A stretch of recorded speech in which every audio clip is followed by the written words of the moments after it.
Hi, so today we're going to talk about Isocost lines. So let's imagine a firm that produces chairs.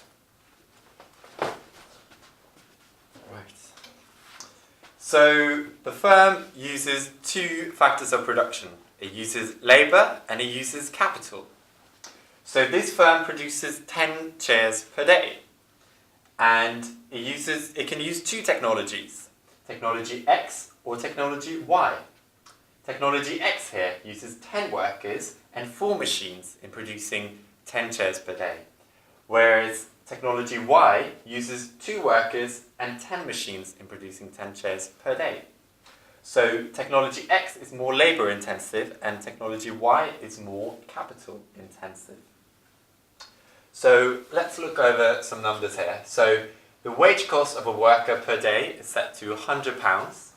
The rental cost of the machine, or of a machine, per day is £250. So the equation to calculate the total cost would be the rental cost of capital times the amount of capital plus the wage cost of labour times the amount of workers. We want to turn this into Isocost lines, so we want to use the equation for a straight line, which is y equals ax plus b, where y is capital K in this instance, and x is labour L. So by rearranging this equation, we want K over here and we want L over here. So we rearrange, so put RK on the other side, make it negative, equals WL minus C. Then we divide by minus R, and we get that the gradient is minus W over R, and the y-intercept is C over R.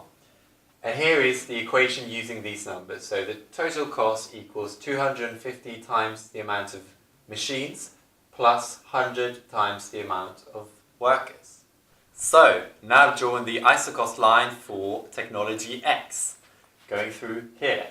So how I did that was that I used this equation, 250k plus 100L, and I put in that technology X uses 4 machines and 10 workers.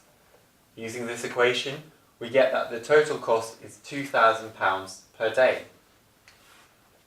So the Isocost tells you that whatever the combination of labour and capital, this line is always costing 2,000.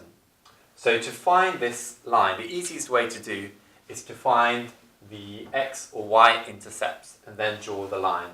So to find the y-intercept, that is when you don't use any capital machines, you only use workers in producing 10 chairs. So you basically use this equation, you know that the cost is 2,000, you know that capital is 0, which means that you have to use 20 workers for the cost to be 2,000. So at 20 workers, that's where you put the point. Then you do the other way around. So how many machines do you need if you have no workers? Well, if L was 0, it means that you would need 8 machines to keep the cost constant. So 8 machines here, then you draw the line. So this is the Isocost line going through point X. So we could see from the diagram that the point Y is outside this original Isocost line, meaning that it's more costly than to use technology X with the current unit prices of capital and labour. But what would happen if the relative prices changed? So if the rental cost of a machine per day goes down from £250 to £50 per day, well, technology X would be cheaper. It would go down from £2,000 to £1,200. However, technology Y, which is a capital-intensive technology, would only cost £700 per day to produce the same 10 chairs.